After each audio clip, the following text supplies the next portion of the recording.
tidak pernah menghina, merendahkanmu.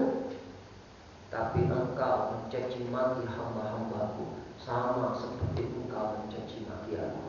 Nah, itu yang bahaya. Kita memang tidak pernah mencaci maki Allah, tapi kita sering mencaci maki, menghina hamba-hamba Allah sama seperti kita mencaci maki Allah. Nah, kita hidup ini Pak, jadi hamba Allah, jangan jadi Tuhan. Kalau jadi hamba Allah itu ya menerima, sabar, ridho. Tapi kalau hidup kita ingin jadi Tuhan, selalu menghakimi, mencari kesalahan orang, mendikte orang, sok tahu, sok pintar, sok benar, sok alim, dia jadi Tuhan. Neraka tempatnya, walau dia banyak ilmu. Jadi kita tidak boleh terpengaruh karena casing. Oh, dia itu profesor. Apa artinya profesor kalau beranak guru? Oh, itu Gus. Apa artinya dia keturunan anak kiai kalau dia anaknya guru? Dan di mata Allah tidak ada beda. Inna akramakum indallahi atqakum. Ini dalil yang jelas. Di antara kalian yang aku muliakan adalah siapa yang paling dekat ke Allah.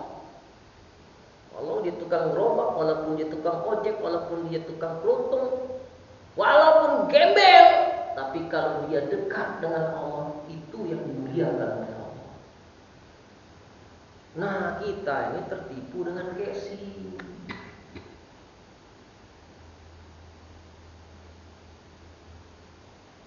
Mau botol akuan ya. Minjem sih kok, minjem Pak sih kok. Nah. Ini gelas harganya berapa kalau dijual? 100. Air mineral ini kalau isinya, gelas ini kalau isinya air mineral dijual di luar 500. Kita buang isinya, ganti dengan madu, masih 500. Berapa? Taruhlah lebih mahal ya, nggak mungkin 100. Jual madu 50.000. Kita ganti lagi nih, jadi madu pahit lebih mahal, bisa 100.000. Kita lihat isi atau lihat wadah?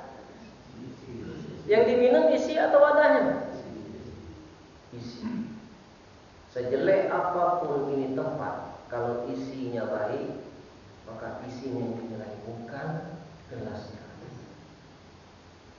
Kalaupun ini tempatnya emas, ini emas terbuat dari emas, isinya comberan, tetap comberan. Betul tidak? Apa artinya casing ini emas tempatnya, tapi isinya comberan?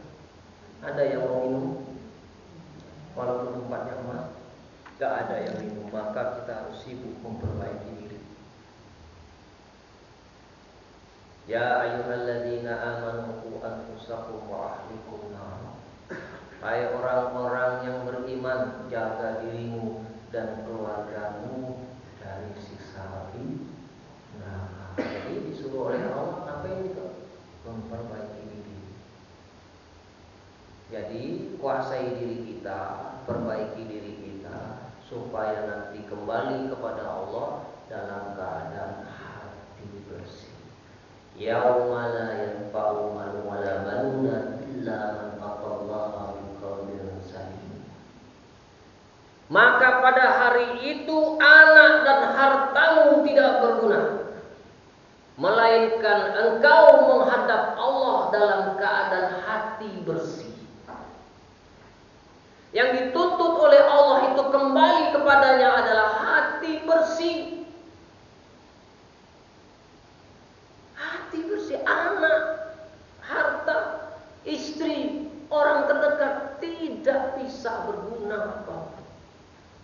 Nanti kita pulang dalam keadaan sendiri menghadap Allah. Sebagaimana kita turun ke dunia hanya dalam keadaan sendiri, maka sudah seyogyanya kita kembali kepada Allah dalam keadaan sendiri.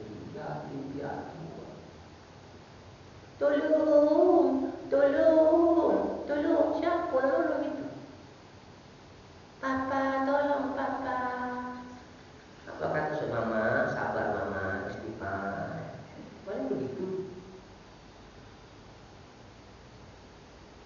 Mama, tolong mama.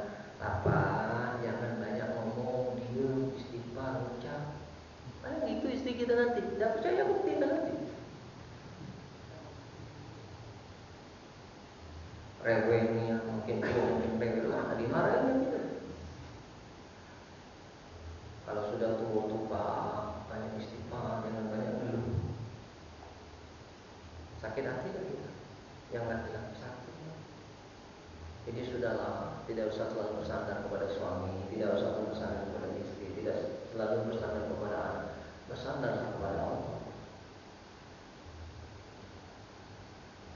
Kalau bapak-bapak sekarang, ibu-ibu yang sudah sepuh diuji oleh Allah, anak nikah, tinggalkan rumah, itu latihan hidup sendiri. Tidak lama lagi laki begiulah dipanggil oleh Allah, tinggal sendiri, latihan hidup sendiri. Tidak usah minta dikasihan oleh anak kita, tidak usah. Biar Allah yang akan mengiringkan anak itu ke kita. Tidak perlu kita. Nah, mama sendirian. Nah, Pak Ustaz, di mana posisi? Balik. Kenapa balik? Acara belum mulai. Balik. Ibuku sakit. Begitu saya pulang, saya cium tangan, saya peluk, saya kasih. Ayo. Doakan ya Allah, panjangkan umur ibu ya Allah. Aku ini belum sempat bahagiakan ibu, tolong ya Allah, tolong ya Allah. Sampai nangis, tembus minum, sembuh. Alhamdulillah. Kalau kita doa sungguh-sungguh berharap bersandar kepada Allah, Allah dengar doa kita. Sembuh Pak, turun panasnya. Kenapa dia sembuh? Kita datang dengan rasa kasih dan sayang, membawa doa, membawa berkah, membawa ridho, turun kebahagiaan itu kepada orang tua kita. Jadi senang lihat kita sembuh. Kamu lacak itu dulu Pak, pernah sakit demam, waktu bujang dulu ya, mungkin pernah kita bujang dulu. Minggu makan adalah dibuat ke makanan dan dimakan. Makin hari badan makin panas. Datanglah Pak pacar kita ke rumah, langsung turun panasnya, sembuh. Kayak kesuan kita enakan, Allah sembuh. Ternyata kebahagiaan itu bisa membuat badan sehat. Mampu hidup ini jangan susah. Jangan galak nyusah ke diri, jangan galak nyiksa jasa. Buat hidup bahagia. Walaupun kita dalam keadaan diuji oleh Allah dengan kepahitan, tetap senyum, santai, rileks. Kenapa? Masih ada Allah. Yang bahaya ini adalah Allah telah meninggalkan kita. Sehebat apapun kita, Allah tidak akan menolong kita. Orang yang bertawakal kepada Allah penuh dalam hidupnya itu, Allah akan bantu kita. Contoh, ini saya menceritakan diri saya sendiri. Menceritakan orang lain berdosa, belum tentu benar. Bawa motor, ban tadi lampu nur, pecah pantat monyet, mulus, kaki lagi rigi-rigi. Duit dah kasih Pak, cuma 5.000. Kalau pecah ban kurang duit itu Pak, napal ban. Langsung kita keluar bismillahirrahmanirrahim, tawakkaltu 'alallah, la haula wala quwwata illa billah. Bersandar kemana ini? Ke Allah. Aman Pak, ban tidak pernah bocor-bocor, buang pecah ban kalau itu hilang. Siapa yang melindungi? Malaikat. Allah perintahkan, malaikat, jaga ban sianu, jangan sampai pecah. Kemana kita? Kita datang ke majelis taklim Pak. Kenapa pada saat itu hati kita sedang bersandar dan bertawakal kepada Allah. Allah mendengar, Allah menyaksikan, Allah menyimak dari setiap lintasan hati. Dibantu oleh Allah, ditolong oleh Allah. Dan pada suatu ketika duit lagi penuh, 100.000. Gagal aja gitu. Jadi waktu kita keluar rumah, Bismillahirrahmanirrahim, Allah, la haula wala. Beda itu Pak. Dia bukan bersandar kepada Allah, pada duit 100. Pada waktu kita keluar, baru nak pecah bah. Pergi ke tampal dia. baru jalan 1 kilo, rembes, bocor halus. Pergi lagi ke tampang ban, ditampang, pecah lagi. Akhirnya udah ganti ban baru. Besok itu lain yang di belakang, yang di depan pula. Jadi duit 500.000 tadi habis binampal ban, beli ban baru. Nah itulah Allah tahu setiap lintasan hati. Walaupun kita keluar rumah baca bismillah tawakkaltu Allah la haula wala, tapi Allah tahu dari setiap lintasan hati. Ente bergantung dengan duit. Nah, jadi kita kalau banyak duit, kasih duit tetap bergantung kepada Allah. Dengan apa kita bergantung dengan Allah? Itu bukan dengan prasangka, tapi dengan rasa. Nah rasanya harus dilatih. Dan mudah-mudahan kita selamat. Nah itulah Pak yang Baca sampaikan. Kita ni malah kelamuan, mantul klak-klak-klak-klak-klak-klak, nah tidur. Nah jadi paling lama lah kita ceramah sejam. Paling lama itu kalau nggak lewat sejam baru lupa dulu. Berarti itu indikasi nak balik. Ya silakan Pak, kalau ada nak ditanya. Pak Jul atau Pak Abu, ya silakan. Assalamualaikum warahmatullahi wabarakatuh. Waalaikumsalam warahmatullahi wabarakatuh. Alhamdulillah. Jadi Ustaz menjelaskan bahwa jadikan cacian dan hinaan itu sebagai ladang ilmu, ladang ujian, ladang koreksi diri, dan ladang amal. Sebagaimana dari Ustaz mencontohkan, Nabi pun sering dihina dan dicaci, dan Nabi mendiamkan atau memaafkan, kecuali masalah agama. Dan jadi bertanya Ustaz, untuk memaafkan cacian dan makian atau karena tindakan kita diam saja, itu kadang-kadang bagi yang menghina maupun mencaci makin jadi-jadi Ustaz. Nah yang semakin menjadi-jadi ini, dia akan mengadakan tindakan fisik yang akibatnya akan mengancam jiwa kita mungkin. Nah kalau kita tetap bersikap diam atau memaafkan, sementara tindakan untuk melindungi diri itu termasuk jihad fisabilillah, termasuk juga melindungi. Kalau terima setimpal boleh. Walau sabartum bahwa khairun lakum. Apabila engkau sabar, maka itu lebih baik. Berarti boleh Pak. Tapi makomnya belum sampai ke makom hakikat. Masih makom syariat. Boleh kita balas. Apalagi orang yang berbuat zalim sama kita, wajib untuk membela diri. Kalau kita diam mati konyol. Maka Nabi itu punya bela diri.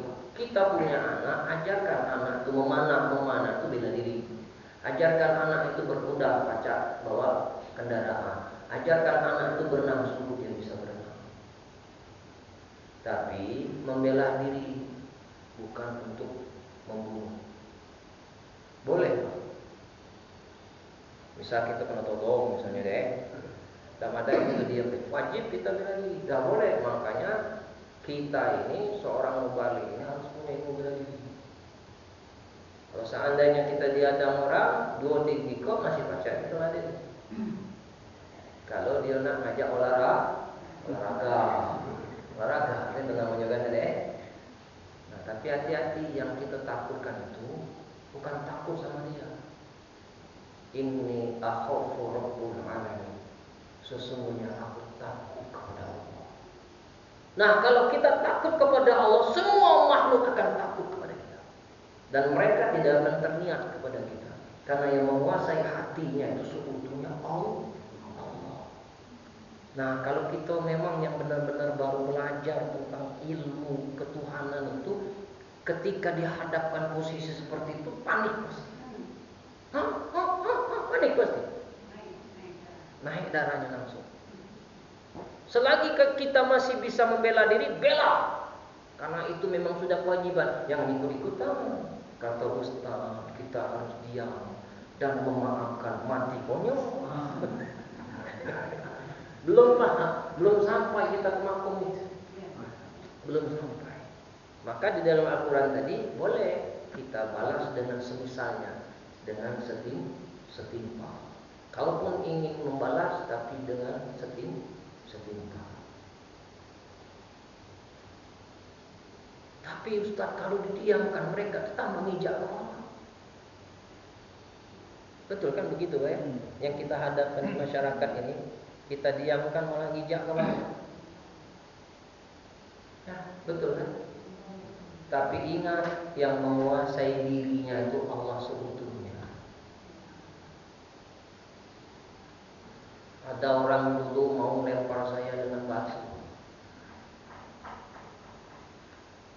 Begitu batu itu sampai ke kepala saya, entah tangan ini tiba-tiba nangkap tangan dia. Akhirnya tidak sampai ke kepala saya. Kenapa? Allah masih melindungi.